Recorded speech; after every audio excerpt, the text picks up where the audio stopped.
महापालिकेने 15 ऑगस्ट 2025 रोजी स्वातंत्र्य दिनानिमित्त व 27 ऑगस्ट संवत्सरी संपूर्ण परिसरातील चिकन मटण दुकाने आणि कत्तलखाने बंद ठेवण्याचा निर्णय घेतला आहे। या निर्णयामुळे या दिवशी मांसप्रेमींना थोडी निराशा जाणवू शकते।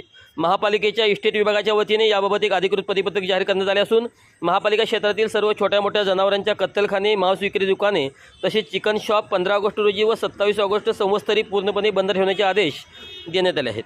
महापालिकेच्या म्हणण्यानुसार स्वातंत्र्य दिन हा राष्ट्रासाठी अत्यंत महत्त्वाचा आणि गौरवाचा दिवस असून सामाजिक शांतता व धार्मिक समभाव टिकवण्यासाठी अशा काही संवेदनशील निर्णयाची आवश्यकता असते। काही सामाजिक आणि धार्मिक गटाच्या भावना विचारात घेऊन तसेच सार्वजनिक सुव्यवस्था अबाधित राहावी यासाठी महापालिकेने हा निर्णय घेतल्याचे सांगण्यात आले। दरवर्षीप्रमाणे यावर्षीही स्वातंत्र्य दिनाला काही भागामध्ये शासकीय कार्यक्रम, ध्वजारोहण समारंभ आणि विविध सांस्कृतिक उपक्रमाचे आयोजन केले जाते। त्यामुळे परिसरात नागरिकांची वर्दळ मोठ्या प्रमाणात असते। या पार्श्वभूमीवर मांस विक्री केंद्र खुले राहिल्यास स्वच्छता आणि सार्वजनिक आरोग्याच्या दृष्टीने ही कत्तलखाने व मांस विक्री दुकाने बंद ठेवण्याचा निर्णय योग्य असल्याचे प्रशासनाचे मत आहे। मांस प्रक्रिया बंद राहिल्यास त्या दिवशी दुर्गंधी, रक्तस्राव किंवा इतर अपायकारक घटक टाळले जातील। महापालिकेच्या आदेशाचे उल्लंघन करणाऱ्याविरुद्ध कठोर कारवाई करण्यात येईल असे स्पष्ट इशाराही त्यावेळी देण्यात आला आहे। जर कोणी 15 ऑगस्ट रोजी चिकन किंवा मटण विक्री करताना आढळल्यास संबंधित दुकान सील करण्याची दंडात्मक कारवाई करण्याची शक्यता आहे।